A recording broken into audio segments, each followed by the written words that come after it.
Mata'o, Clutha River. What does this river mean to you? I love the Clutha River. That's why I moved here. Great place to live. Big into fly fishing and rivers in general. So it's the headwaters of the biggest river in New Zealand. So it's a very important piece of fresh water in New Zealand. You moved to New Zealand or you moved to Albert Town for the Clutha? Okay. I moved to New Zealand to go fly fishing, which is not the most responsible answer, but that's the real answer. And then, when we got the chance to live here in Albert Town, we jumped at it. And, it's been an amazing place to live and raise our boys. Were rivers a big part of your childhood as well? Because it was Bremen, Georgia, is that right? Yeah. Not so much. It was more muddy water and little ponds out in pastures and all. It wasn't the best landscape in the world. I enjoyed it when I was a kid, but I definitely wanted to get out of there as I got older. What sort of age were you at when you realised this is not the place where I'm going to grow old? Very young. I knew that it wasn't the right fit for me. So I was always trying to figure out how am I getting out of here. And that was always the mission. And however, by all means necessary, I was leaving. Did you have a deadline on that in terms of by when? As soon as I finished high school, I went to university there. That was okay, but then as soon as university was over, I left. I don't even think I stayed for the graduation party. I left immediately. Friends and family tend to take that sort of stuff quite personally. How did that go down? Or was that part of the reason why you felt got to get out of this place? My family's amazing. They're amazing. It was a weird one because I graduated as a civil engineer in '98, and there was a lot of work around. And so to explain to my dad that I was leaving that behind to go travel around and get out of there, it was pretty upsetting to him. But then my mom loved it. She's like, here's a camera, have a good time. So she encouraged it. My dad he came around to it eventually. And it was kind of I worked so much as a kid that I kind of needed a break. So I worked all the way through. So I worked as a professional engineer while studying to be an engineer. So I co-opted all the way through. So I was kind of living this adult life even when I was a kid. And so, but then by the time I graduated, I had enough money and stuff on my resume that I had a few options. And so, I took them. That's not that typical in terms of having that degree of drive and motivation and ambition at that sort of age. Where did that come from? The original ambition and drive came from, I need to get out. I got to do something to get out of here. And I think a lot of people are like, oh yeah, I'm athletic, and then you see a real athlete, and you're like, okay, that's not going to be a path. There's aliens out here. You figure out what your lane, and then I was like, well, math is my thing. So I was really good at math, and that math at the end of the day was what allowed me to leave. And so I focused on that and pushed myself probably too hard, and really wanted to be a bit of a perfectionist, and went to engineering, did really well in engineering. And then after that, I didn't have the right fit. I was working in a big kind of corporate place. I was offered a lot of jobs coming out of school, but they were more oil and gas and development, and I just didn't want to die like that. I had a bit of a kind of come into Jesus moment in Atlanta. So I was working for the Southern Company. It's the largest electric utility in the world. And they had picked a couple of us to go to this special meeting with the youngest vice president in the history of the company. And we were kind of tapped as the up-and-coming guys that were fast-tracking, got the future of the company. One of the biggest, greatest corporations in the States. And it is. When they took us to his house. And that's when it hit me.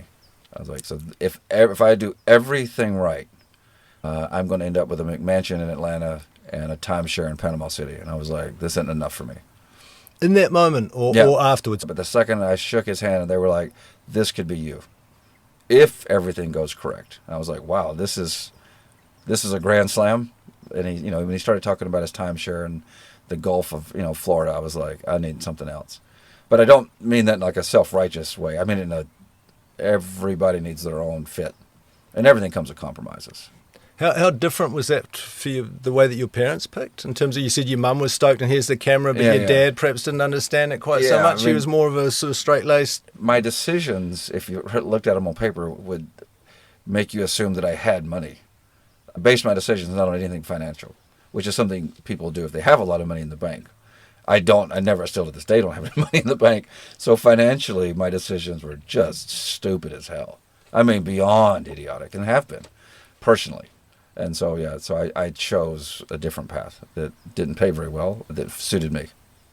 And how long was that process then, from that realization then to making change? What did that look like? I knew the date. So I was going to finish my degree because I wanted to put that under my belt. And the day that I finished, I ditched the girlfriend, turned down the job, sold everything, got in a car and drove away the next day. And it was the best decision. And then I ended up in Montana and then in Florida, and everything kind of started working out from there. And so that was more of a, this is not what I want. Mm-hmm. I don't quite know what I want, but I know this isn't it. That's it. I didn't know what I knew that it was kind of like a midlife crisis when I was 23. I was like, I don't know what I want, but I'd rather, it sounds dramatic, but at the time I was like, I'd rather die than live this type of life. It just was that awkward of a fit for me. I was like, so I'm just going to leave and figure it out. And I did. It still took me 3 or 4 years to find the right path that was both kind of intellectually satisfying and kind of fit who I am as a person. Were there moments where you were tempted to go back, or where the pull was back, where there were opportunities to, where you sort of thought, well, actually, maybe. But no, I was never really tempted to go back. I was always going forward. I kept just going further and further. And as my mother says now, if I go any further now, I'm actually getting closer to home. I'm circling back around the planet. Yeah.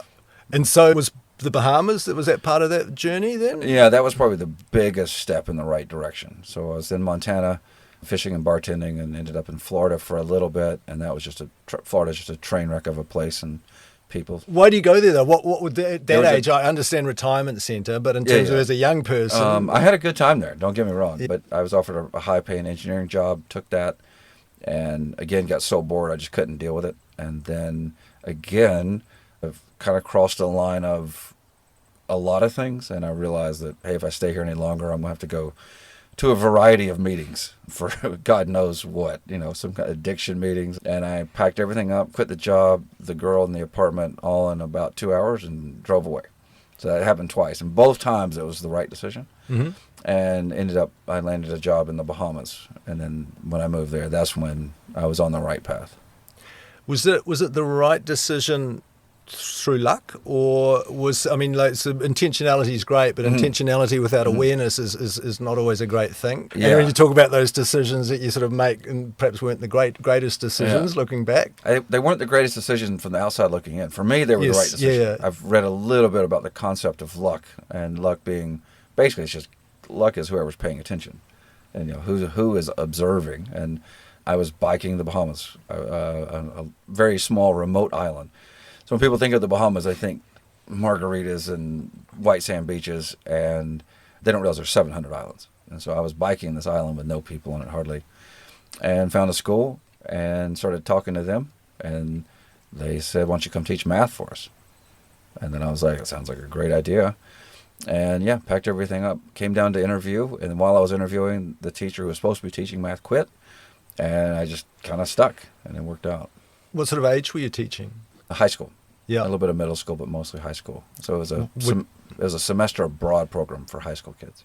And with your background, piece of piss, or did you have to do some remedial stuff to pick up to be able to then teach math? No, math was always my thing. So I could kind of walk in there and teach kind of geometry through calculus. Yeah. I don't know if I could do it now. I might need to refresh now, but it was more about building this miniature community in the middle of nowhere.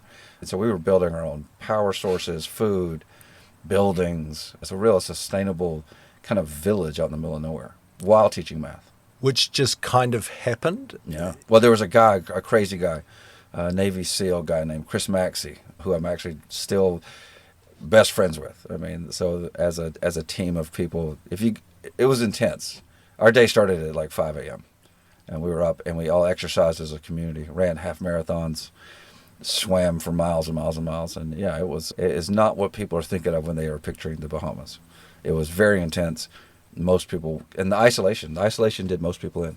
We'd lose probably half our staff to isolation every year, but I loved it. Then, I started to get a bit lonely, but then I ended up meeting my wife down there. How many staff were on location? It was, at the time, 15 to 20. Yeah, it's not many. That's good odds, though. You managed to find a life partner there. Imagine being stuck in a room with 15 people for 3 to 4 years. That'd do people in. It's an interesting experiment. And so I had been there, and definitely most of the women didn't like me in that way. And then, when I heard that this new girl was coming in off the boat, I was in. Yes, And it didn't go very well for a very, very long time. Yes, I was kind of hitting on my wife the first night. I was a little bit tipsy, and because I was really nervous, and I kind of was on a date with another woman at the same place. Of course, With it was like a very 15 small. people. It's Yeah, just 15 like, people. yeah, holy and I shit. Yeah. I remember my wife being like, "Aren't you here on a date with?" Let's say her name was Kim. Yes. And I was like, "Well," I went with honesty. I was Yeah. like, "Yeah, and I am."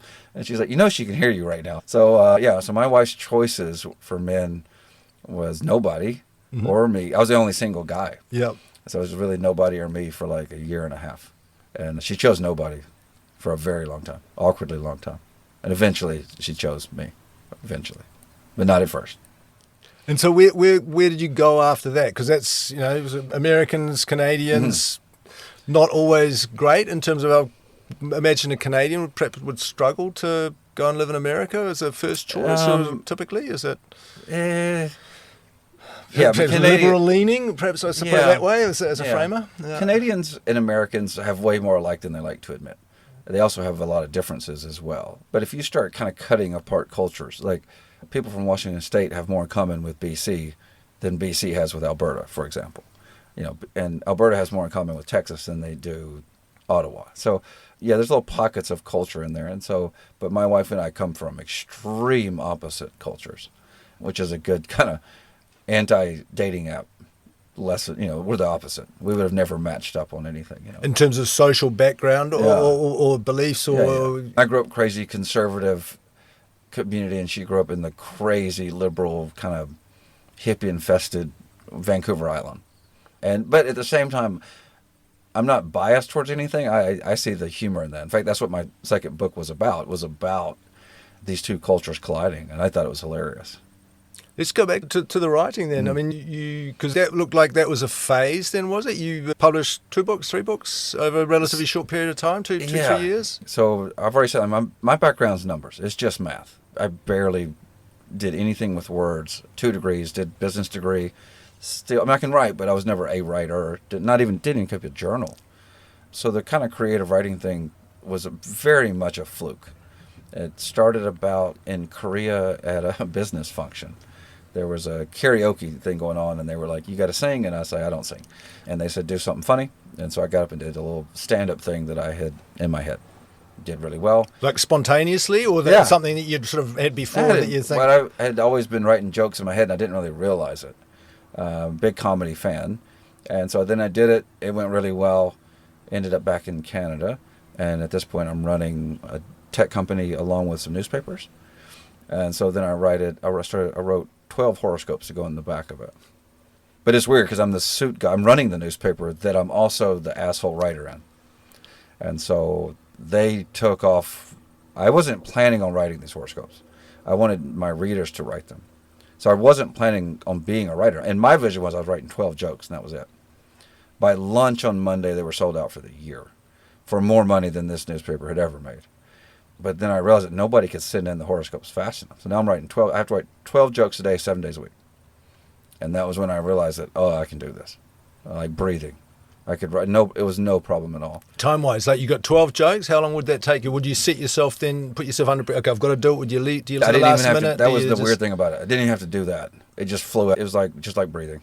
I could write 12 hooks, no problem, no pressure. There was never even any hesitation at all. Where did that come from? Where's that humour, that sense of humour, and your appreciation for the funny and the laugh and the? I think always being a comedy fan, like a lot of people are. But I read a lot of comedy, watched a lot of comedy, a lot of stand-up. But I didn't realize that I was funny kind of until that point, which is really late in life. Because I'm in my 30s now. I got 2 kids, young, just born babies. And this kind of second career kind of fell in my lap. So I'm writing the horoscopes, and then one of the guys in Korea ends up back in Canada as a big publisher. He figures out that the horoscopes are me. He knows of my funny childhood, and he said, "I want you to write a book and write your stories." And I was like, "I'm not a writer, I'm writing jokes." And he said, "Send them to this lady." And that was Jodi Caro, one of the smartest, most brilliant people I've ever met. And I sent her 3 of my kind of boring stories, actually. And she's just but it takes a very polite person who's so smart that they don't have to insult other people. And she just emailed back. She goes, "These are hilarious. It needs some work, but we can get there." Yep. And so then I get the book deal, and the challenge, now I'm writing so there's 2 different ways to do this. Okay, you get a book deal. Should I go learn to write? Probably. Should probably take some creative writing classes. Let's think about this. Let's slow down. Or screw it. Let's just jump in with both feet and see where we land. And at that point, I was like, that's what we're going to do. Mm-hmm. I was like, I got 2 kids. I got a job. So it's kind of a weird time to pursue a writing career. So yeah, I basically learned to try to write a book while writing my first book. And how did you approach that then? Was this something you said, okay, I'm going to plan this out? There's going to be, or is this, I'm just going to write and it's just going to come out of me like a fire hydrant? Hopefully, let's see where it goes. So the first book was very much all the throwback stories from my childhood was pretty intense. And most of the stories in that book, in my first book, Where the Hell Are Your Parents, have been told. Every time I went home, everyone would always say, please tell us a story about derailing the train. Please tell us a story about the fire and the standoff with the cops, and so they'd been told. So the details were there, the storyline was there, because we had told them a million times at this point. And so it was really about putting them on paper and giving them a structure and adding some descriptors and some jokes, and then having a brilliant editor. Having the right editor with humor is huge. And I say that humor is so subjective. So humor needs to be grammatically incorrect a lot of times. And the joke takes precedence over everything. And so if you want to be too correct, you can definitely screw up some jokes, especially if you're a little bit too tight. So, yeah, I've had some brilliant editors help me along the way.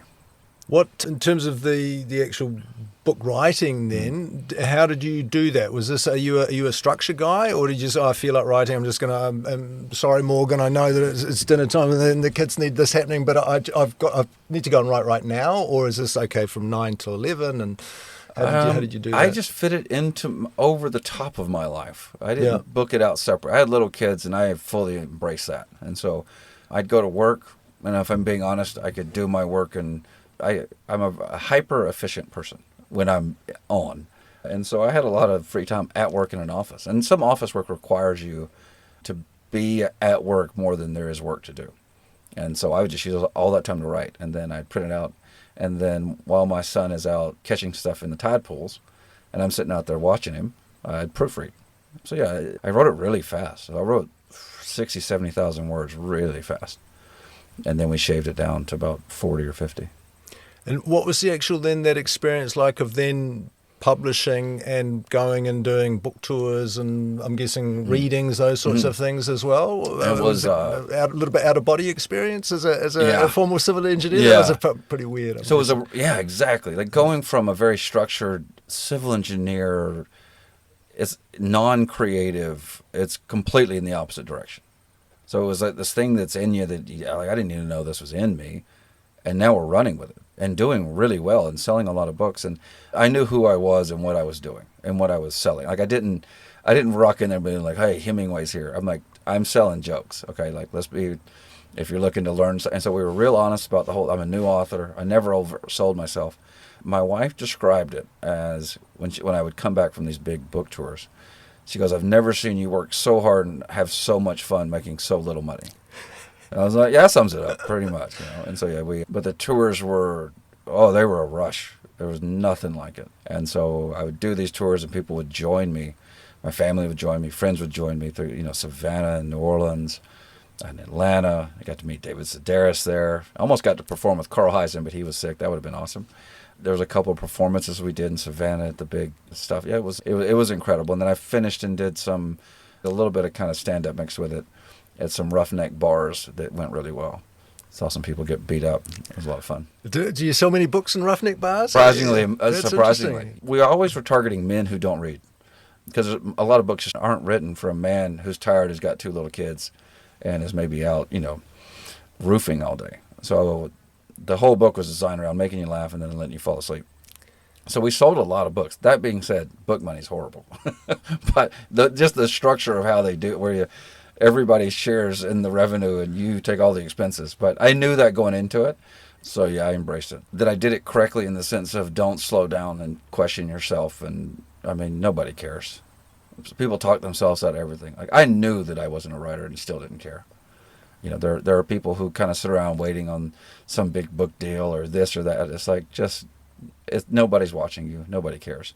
Just do whatever you want to do and have fun with it. And so just gas pedal and see what happens. Because you can sit around and waiting on that one book deal, and next thing you know, you lose it and you quit doing it. So I've kept writing since then on different other projects. And then I write for the magazine now. So Your Wanaka Tree one was a good one. I didn't see that at the time, but I thought I came across that the other week when I was just doing some research for this. Solid and I thought, shit, photoshopping. did somebody chop that down? I didn't realize that. And those are the later ones. Yeah. The original, the ones that we're still known for, were in Canada. And the reason, I mean, I'd hate to give away all the tricks, but this is how you do it. What is the hot button issue? And then make them angry in the title. If I make you angry in the title, I got you. Enraged And to now, engage. Once you're angry, 90% of your brain shuts down and you can write. And the rest of it can be stupid-ass jokes. Yep. And nobody will catch them. Oh, yeah. And so what role does Mr. Astrology have these days? Is it just None. dad jokes for the kids? Or what's So we did a little desk calendar that we sold. Yeah, I'm trying to figure out if there is an avenue for that. I'm friends with a lot of the local newspapers. Might try to get them back in there, but because a lot of them, because I got like 4,000. I got a lot of horoscopes. But it is funny when I tell people that, and they're like, what kind of qualifications do you have? And I'm like, the same as everybody else, man. Like, Yeah, they were fun, though. So, yeah, I might have to bring those back, because I still have them. And did your brain work that fast on multiple things? So you said with the jokes how quickly they came, Yeah. numbers as well, that's your world. I think my intelligence is very segmented. I think there's 3 or 4 things that I think I operate at a high level, and everything else maybe at an unusually low level. I think I got fishing jokes, a little bit of cards, numbers, and I think that's about it. It's a pretty short list. And what are the brainwaves doing when you fly fishing? Is this a meditative activity for you? Are you thinking about things? Is there self-talk? What's going on? That's why I try to avoid. It comes in sometimes. Even that shitty cast where you got to... Yeah, it's meditative. It's the one thing that it used to, not as much as it used to, but it used to really stop my brain. And that was immediate addiction from day one. And so the second I did it, I knew. And that kind of, helped guide my life in terms of where I ended up living in New Zealand and the Bahamas and Montana. And so, yeah, it really helped. What's your relationship to America now and to Georgia where you grew up in Bremen, that hometown? I'll say, first of all, that I'm the most patriotic New Kiwi that I know. I have an appreciation for this place, unlike most people that I know, because I have seen some other things that are a bad fit. I think I have a weird relationship with it. The world needs the U.S. and the southern states to operate at a high level, whether they admit it or not. We need them to operate at a smooth, high level. But they've got some things in place that are going to make it difficult to do that. It's kind of collapsing on itself. And hopefully they'll start getting their stuff together, because there's a lot of amazing people there. And there's a lot of amazing people put in weird situations that turn weird. I still to this day have some weird habits about me because I grew up there. But yeah, humans are humans. And I always, it's great for a Kiwi or a Canadian to be like, oh, point the finger at the Americans. And I think it's important to realize not only are humans, we all come from the same people. And I think we got to remember that and be like, okay, maybe let's start, where did the U.S. go wrong? Let's maybe not do that. Citizens United, maybe we should do something here in New Zealand to prevent that. That's, what else? Healthcare issues. Okay, maybe their separation of wealth is a little bit out of control. The guns, there's stuff you can learn from each other, and vice versa. Is that not getting harder though now? I spent 3 months in Colorado, 4 months in Colorado, was best mates with 3 guys from Carvin, Georgia. They taught me that. And today I would say I probably couldn't be friends with them in terms of initially starting just with what social media has done, how we've got a lot more polarized, and we don't have those conversations, like absolute polar opposites in terms of our backgrounds. I bring, but we got on great. And I think today that might be harder to form those relationships. How do you see that? I can be friends. I'm friends with a very wide variety of people. I'm friends with far right wingnuts and far left wingnuts and everything in between. Now, can they be friends with me? That's the thing. I don't know that. I think there's a thing over there, I call it political Tourette's. And it's not so much that it doesn't anger me. I find it boring. I have a twin brother. We've talked about this a lot. Like, I'll say, oh man, that fishing is amazing today. It'd be a lot better if it wasn't for them liberals. And you're like, that's not even on topic, man. And so this kind of bipolar, biblical toggle switch, yes or no stuff. And the internet doesn't help that, because there's a great researcher out of UBC who has showed that 98% of everything we read online is posted by the bottom 5% of this bell curve. So we're literally watching entertainment from people that we would never take advice from in real life.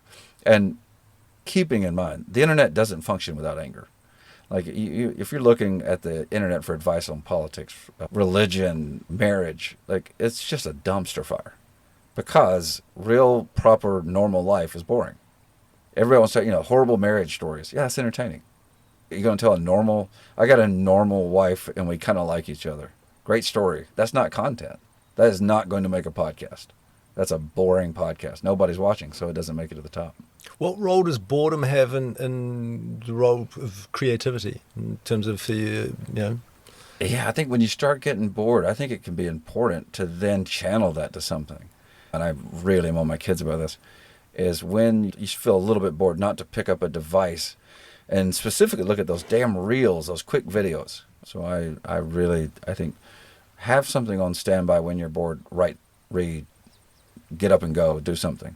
But just don't pick up that little tiny magic boxes will suck away your time. Yeah. Do something productive with your time. Yeah, and I think looking back to child and that creativity that came from child through boredom, basically hitting a stone with a stick or, kicking a can, whatever it was, really mundane games, but it was forcing us to actually think and create, and if there's always a solution there, it's going to be kind of hard. And parenting's hard. Like when you got little people, it's a lot of work, and it's really easy to give them that device and take a break, or look at that device while you're raising them. And there's some pretty interesting research out there about, breastfeeding while looking at your phone. You're supposed to be bored. You're supposed to be staring at that kid bored out of your mind. So you got to, as a young parent, embrace that boredom. I did it with mine. My youngest was 2. And so I went from like suit-wearing, serious business guy getting a lot of attention to sweatpants and pancakes with a 2-year-old. And that's a shift. So on that kind of spectrum of important businessman to dad, I went about as far as you could. And at first, I thought, this is the most boring thing I've ever done. But once I embraced the boredom and realized, I was like, this is way better. Did you lose anything from that decision? Oh, yeah. Lost an enormous amount. But at the same time, my life worked out way better because of that. That allowed me to come to New Zealand. And so there's not going to be a fourth? You can say that already now? Or who knows? I don't think so. I think I'm doing pretty good right now. Life's pretty smooth. I don't think I need a major change at this point. I am potentially pursuing some more creative ideas and a couple other kind of out there type jobs just to make things interesting, but no major life switch. I'm not leaving New Zealand. And tech as well, is that something that is like, you've been there, you've done that, you've been adjacent or in there, still adjacent. What's your relationship with technology like this, from a professional perspective? From a professional perspective, not really into it. And so far out of it at this point, I'd be too far behind. So I'm not into AI or anything like that. I like tech as a tool to improve something that maybe already exists, and that would be about it. I have a couple of tech ideas, but they're pretty big, and I don't know if I'm going to have the bandwidth to pursue them. So the creative ideas, the other things that are coming up, that's... Tech will always have a role in anything you do in today's world, whether you're launching a book or horoscopes or whatever. There's going to be a little bit of tech always. But leaning into tech as a medium of creativity is tough from a cash point of view. What have you given your boys from Georgia? What from my culture have I given to them? Ooh, I've filtered out about 98% of it. If I'm being honest. Yep. There's a handful of things for sure. Definitely the hunting and the fishing, and then kind of taking that to the next level. And were they naturals at that? Was that a hard sell to start with? My oldest, he was unusually into it. He picked up a fly rod. He had kind of perfected spin fishing by the time he was 5, and then picked up the fly rod and ditched the spin rod. And I mean, he was basically guiding by the time he was 10. So he's world class. He's something else. And then just pushing them outside. And then my youngest, skiing, everything everybody does here, skiing, biking, just saying physical. Mm-hmm. And now they do stuff that's so crazy I can't watch. It's just nerve-wracking to watch them surf. And my youngest out there surfing in a wave so big that it cracks his board, and he's laughing about it, and I'm just like, I can't watch. Definitely some work stuff, I make them, they're chopping wood, and so some manners around the dinner table, those kind of things, and definitely some food. There's a little bit of Southern food that is good PR for my people. So you break out some brisket, and all of a sudden everyone loves America. Ribs, is that right? Ribs, brisket, and everybody's like, "Oh, tell me more about this place you come from." So how do you do or deal with the cultural side of things within your family? How do you see yourselves? I mean, you got Canada, you got America, you got New Zealand. Kids, were both the kids born here, or were they born somewhere else? They were both born in Canada. Yeah. So my wife's got Canadian accent. I've got my accent. Yeah. Which this isn't my original accent. This is a generic American accent. Yeah. This is not rural Georgia, Alabama accent. It's both. Did you consciously adapt? It just happened over time. Yeah. It's still very, very American. Yeah. But I've spent half my life out of the States too. And then my kids have more of a Kiwi accent. Mm-hmm. So we kind of have 3 or 4 accents in our family, 4. And everybody makes fun of my accent. And they're really good at it. My wife and kids can mimic me. And I've got a lot of slang and weird sayings and weird stories. And so, yeah, they make fun of me a lot. And it's good. So I can definitely laugh at it because they're hilarious. So. How long were you here before 1964 came along? Were you before that decision and that process? What did that look like? So coming to New Zealand, first of all, was... We've been going 7 years now. So, yeah, we'd have been here 5 or 6 years, I guess, when that started. So I came down here, started a little tech company, sold that to Allied Press, started working for them, running that and helping with some newspaper stuff. Sold that, helped some newspapers in Canada, and then I started it after that. And it, in a weird kind of way, it came about because of technology. So in Canada, I ran a website like Craigslist or Gumtree, which New Zealand has never had a free classified website, which most people don't really. We got Trade Me. Yeah. Trade Me is an auction website, people. You don't. That's yes, So Kiwis pay more, I think, to buy and sell a car than anywhere in the world. And so now they have Facebook, which is their default free classified system, which is horrible and full of scams. And so so I started that for Canada. And when I first got going, I noticed our ads are worth a lot of money. Not to be overly boring, but it was like $65 for every 1,000 impressions. And so as the internet got more and more flooded, it started going, 61, 62. And then over the years, it just kept going down, which makes sense. There's only so much money going into marketing. And then as the phones came on, the ad impressions just went through the roof. And the rate has to go down at an inverse amount. And so now it's like, you're lucky to get 10 cents per 1,000. And so my job is to figure out what's next, and is figuring out engagement. And I had tested a lot of print products along with tech. And I quit believing in my opinion a long time ago. So we would test these things one day, and they would work. It'd just be off the charts. And then I'd test them the next year, and it'd be different. And I found that fascinating. And then I would test them 2 years after that, and they would work different again. And so the thing I learned is it was always changing. And so the magazine came about because I noticed that the engagement online mathematically was going down. The total engagement was going up, but the rate at which we were engaging was plummeting. And so then I was like, well, and there's other people who've done this. If I could slow everyone down enough, and you compare it mathematically. Again, this is boring. I ruined the romance of art. But my point is it's necessary. You need someone to do math around art. Otherwise, you don't get to do the art. And so when I saw the engagement so low online, and I did crunch the math on YouTube and the engagement of an ad and what it was worth, I knew that if I could slow people down in a magazine and have some guardrails in place, that the engagement would be at a point where it was actually more valuable for advertisers. And that proved to be very, very true. But I had to get the right editor. That's the key. And I looked for a while, and I couldn't find anybody. And then I read a book called, I can't believe I'm going to mess it up again. It's like To Bike and Beyond. It's Laura Williamson's book about the history of bikes in New Zealand. And as soon as I finished it, I don't know how I knew, but I was like, I kind of knew Laura socially, but not really. And I was like, she's the editor. I'm not going to do this, is what I told my wife. And then I took Laura out to lunch, and I was like, hey, will you meet me at whatever the pizza place, Francesca's. And we took her out to lunch, and I told her this grand idea I had for a magazine and engagement and all this. And in true Laura fashion in our relationship, she basically told me a much, much better idea than my idea. Way better.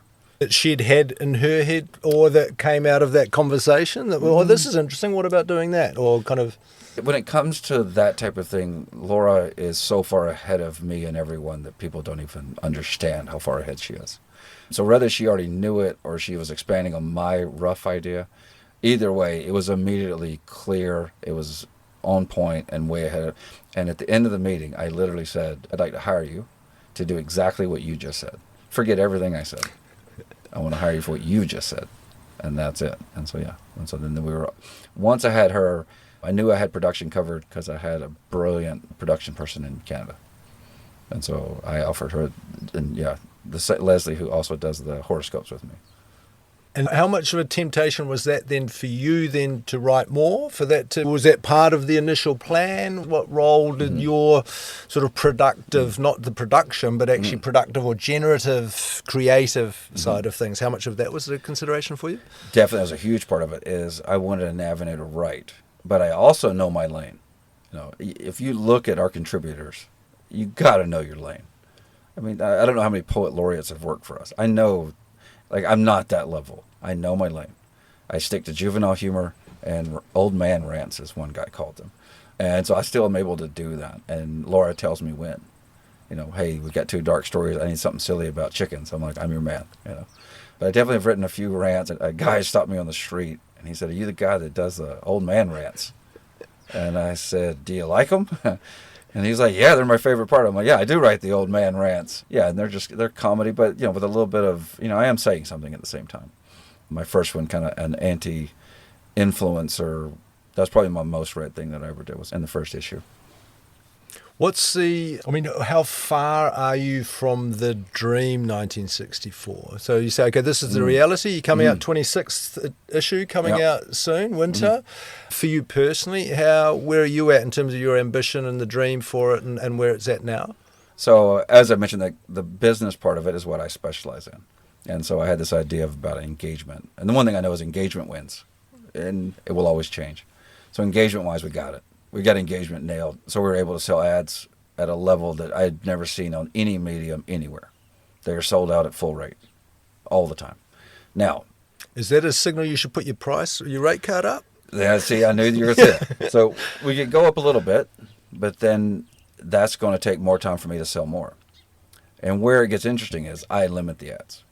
People might not think I do because it looks different. The ads have always, if you measure any of them, they are somewhere between 20 and 23% max. The last summer issue, we actually added 8 pages to the magazine to knock it down to 21% because it jumped to 23.5. That's how Laura and I have lines in the sand that we do not cross, and that's one of them. It's 23%. How did you figure that out? Is that an industry standard, or is that like an industry standard halved, or how did you get there, or just a vibe? Nathan and Laura calculation, we took magazines, all of the best ones we could find, and we said, what's the number that you wouldn't subscribe to? Because we have to have enough content for you to subscribe. But we decided it was 23. 20 to me is perfect. The perfect magazine is 10 double-page ads, because then I can remove them completely from the content. That's where I would like to be. COVID kind of derailed that plan. We limit it, so that means that there is a glass ceiling on that revenue that we can't shake. So then the vision is then subscriptions, which is 100% scalable, 100% goes to the bottom line. And that has been much more of a challenge. So when you launch a business, some things are going to work better than you think, and that was the ads. Some things are going to work less, and that's been the subscriptions.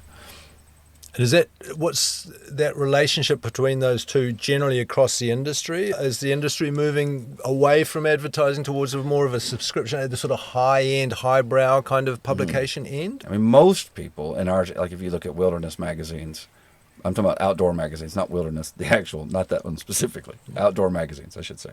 A lot of them are just like, sell as many ads as you possibly can, and then paid content, AI content. So it's easier for me to cut expenses. It's easy for me to increase revenue. But that starts a downward spiral. And so that was what my job used to be, was kind of how do you turn around a magazine once the spiral starting down. So let's say I run AI content in this winter issue. Well, my readership's going to go down. The ads are going to be worth a little bit less. Ads worth a little bit less. I got less money. Now I can hire less artists in the next one. And so that's why we got pretty rigid, not extremely rigid ideals about what we do. Paid content is an easy way to make money, but it's boring as hell. So we don't run it. So the difference between us, we limit the ads. No paid. We haven't ever had one paid word in the magazine. And we separate. So the ads are on one side and the content is all paid for, which makes a difference because then you're getting everybody's best work. What's the process like then in terms of dealing with New Zealand creatives? What do New Zealand creatives do well and what do New Zealand creatives do less well in terms of your dealings with them around submissions to the magazine? And that would be a better question for Laura. I know that I'm impressed. We've been an avenue for voices who maybe didn't have somewhere else for their work to go. And so that's allowed us the level bigger than we are feels, and I lean into it. We are a small publication, relatively new, And if you look at our list of who has written for us, who has taken photos for us, it's intimidating, And so the people the people who've submitted work and we've worked with is astonishing. It's pretty crazy. And the fact that we're able to, provide that for people for next to nothing. I mean, it's pretty incredible. And has that positioning changed at all over the years in terms of being an outdoors? We've stuck to what we said, what we wrote the first time. We're somewhere between an arts magazine and an outdoor magazine. That's why we're mountain culture, not mountains. So mountain culture is more about the human side of it. I mean, you can only tell so many stories about a guy climbing a mountain. I don't read fishing magazines that often. For that, I've heard that story before. Yeah. And so if I say mountain culture New Zealand, and I give that to Laura, and that's her brand, and we actually work beyond mountains. We actually work off of an old definition that we found in a dictionary at Wastebusters. And it was about mountains the definition was a remote place, not just a mountain. So it can be a remote place. So as long as it's a remote place, and remote places are where the characters are, and that's content. Characters are interesting.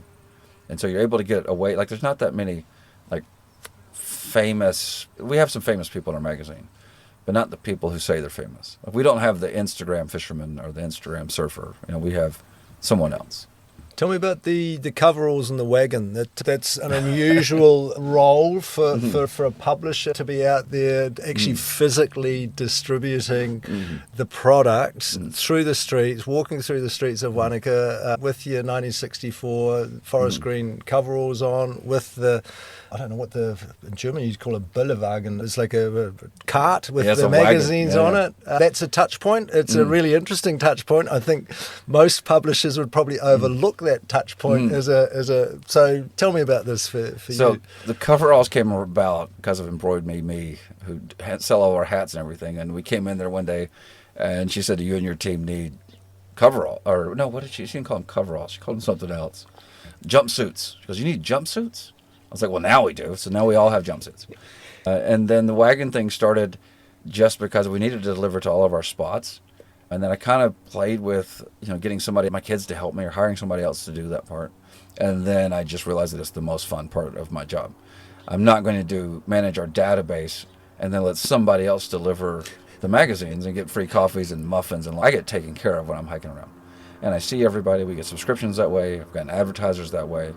It's the most fun. And so I've been doing that actually in Queenstown, Wanaka, Clyde, Cromwell. Just been doing that in Dunedin. Oamaru has been taking really good care of us. Been in Christchurch, and we just did Wellington as well. So we're kind of spreading out a bit. Yeah. Hand-to-hand delivery is tons of fun. Good way to get some exercise too. Yeah, it's completely new. It's something I've never seen before, but it was super innovative in terms of that, making the most of that touch point. So what role does poker play for you in terms of, is this a counterbalance? Do you take the lessons from poker into life? Where are you at with that? So poker, back to that 98% of my culture I threw away, that's one of the things I did keep. I do teach my boys that as well. It's a fun way to use your brain and hang out with interesting people. I'm not into your wine and cheese parties, but shout out to the Wanaka Poker Club, by the way. They're the most eccentric, diverse group in this town by a long ways. And it's a ton of fun. Do you have so I'm a bluffer, or I'm balls out, going hard out, and just what's your style? With this group, they would say I'm super tight in a knit, is what they would say. But that's kind of an acquired thing for this game. So every game's different. You got to adjust to fit into the game. But these guys are lunatics in a good way. So they're a ton of fun. They're the most entertaining guys I hang out with in this town, for sure. I would tell you their stories, but I can't. And so that's then it's multiple kind of roles that's fulfilling for you in terms of It's social. It's working your brain as a thrill. That being said, I'm a non-gambler. I don't bet on horses, sports, anything else. I don't buy lotto tickets. And it's the same with poker. But I'm assuming that there's what is it called, like an inn or whatever? You've got money on the poker table. There'll be people who play poker that gamble and people who don't. Like, it's kind of poker is a game of skill. I forget. One of the old guys said it's a game of skill masquerading as a game of luck. It's an interesting one. And playing with this group, everybody who plays here is really good. And so you got to keep getting better and better and better if you don't want to lose your shirt. Gotcha.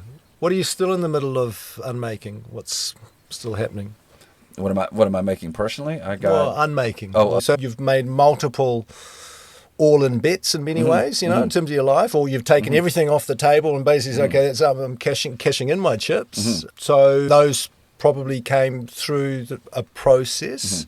So what's happening now in terms of, or is this now just cruise control now? It's great, got it sorted, gone through all that.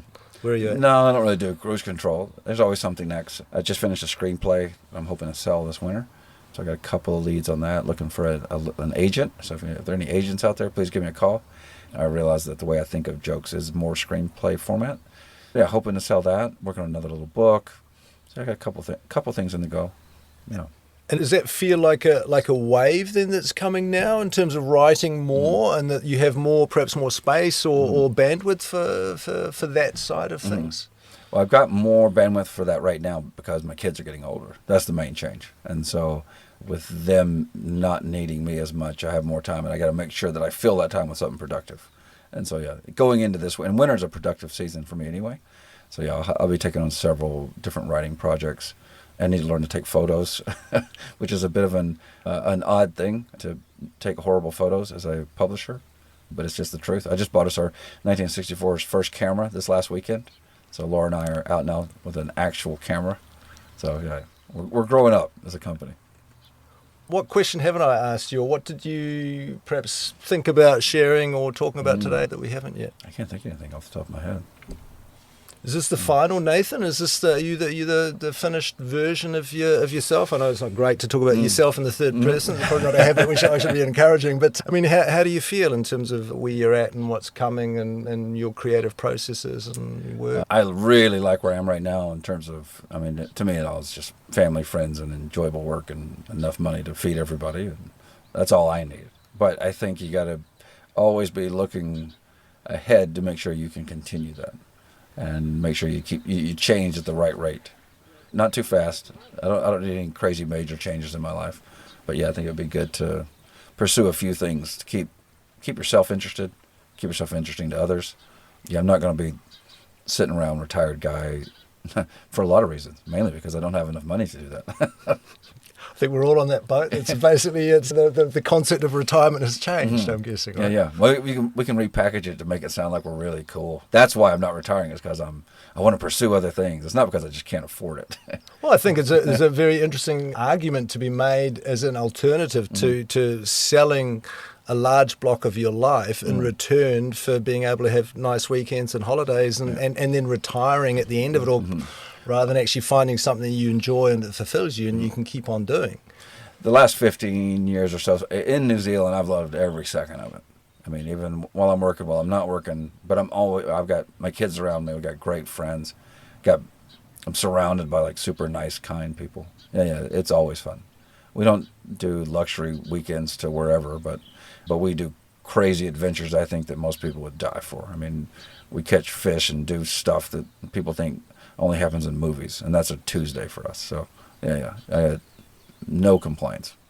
Is it something that's more of for you in terms of attracting or generating more content around that? Or is that something you say, hey, no, I do this for me and to experience this rather than to actually use this as fodder for my work, basically? Yeah, when I'm doing that for me and for my people, and I'm there just doing that. I don't have no notepad. We don't take any pictures. I don't ever take pictures. In fact, I hate them. I'm just like, why is everybody taking pictures? It drives me crazy. I hate fish photos, fish videos. If you got a drone, I'm going to throw a stick at it. You're either living your life or you're documenting. You can't do both.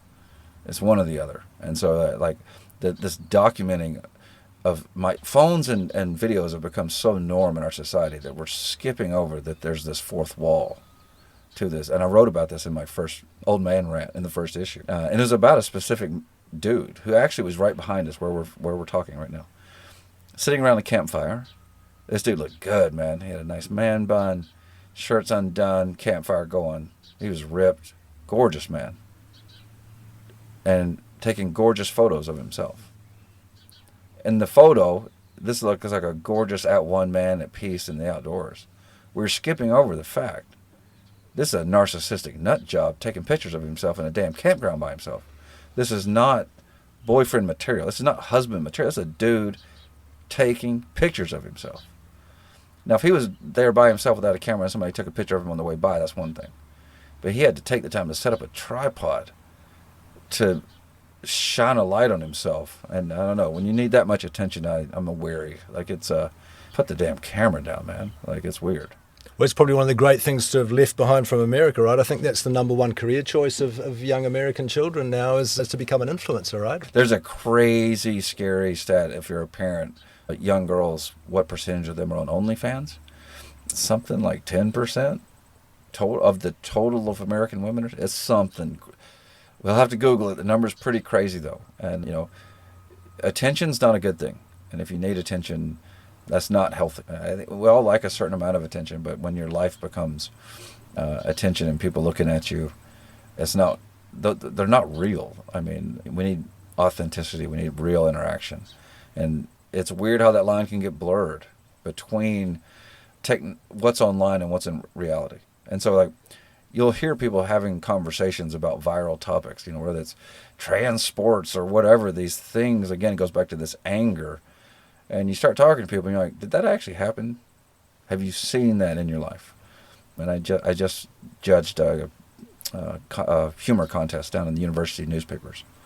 And someone had written an entire anger piece about people saying, if you're wearing a concert shirt, coming up to a woman and saying, name one of their songs. And it's a horrible, insulting thing that a man or a boy could say to a girl.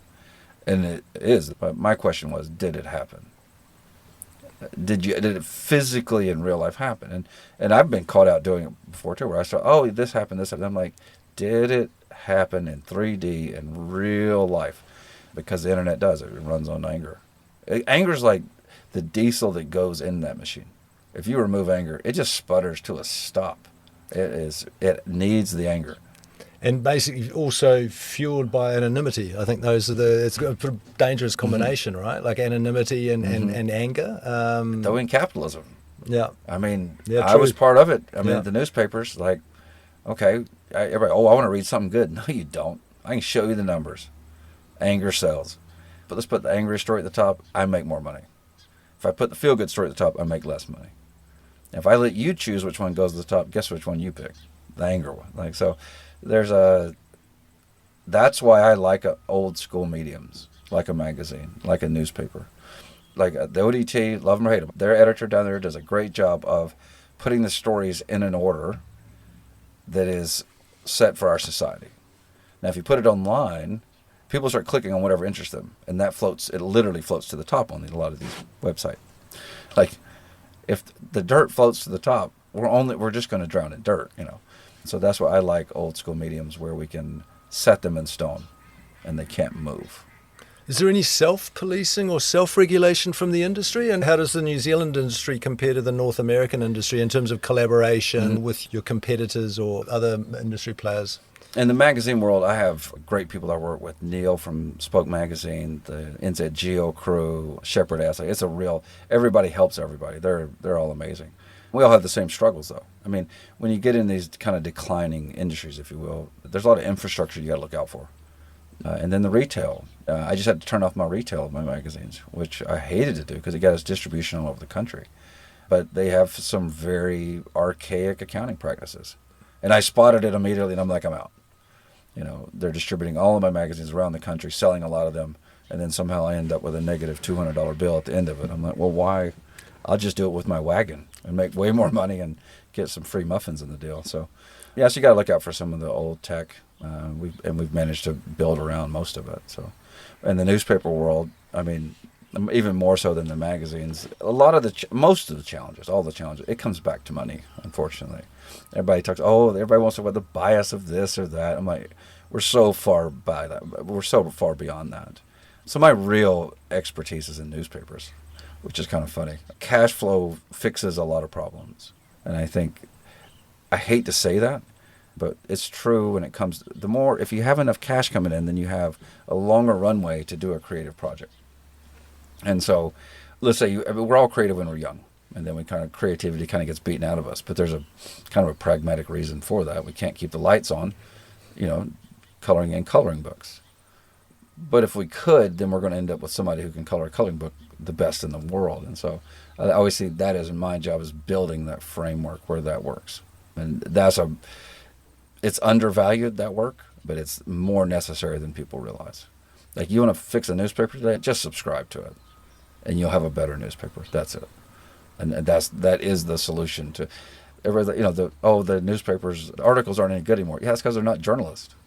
They're hiring people off the street. Yep. And the number of journalists is down like 85% or something. And so, there's typos. Yeah, it's because there's no proofreader anymore. Like, a little bit of cash can fix a lot of things.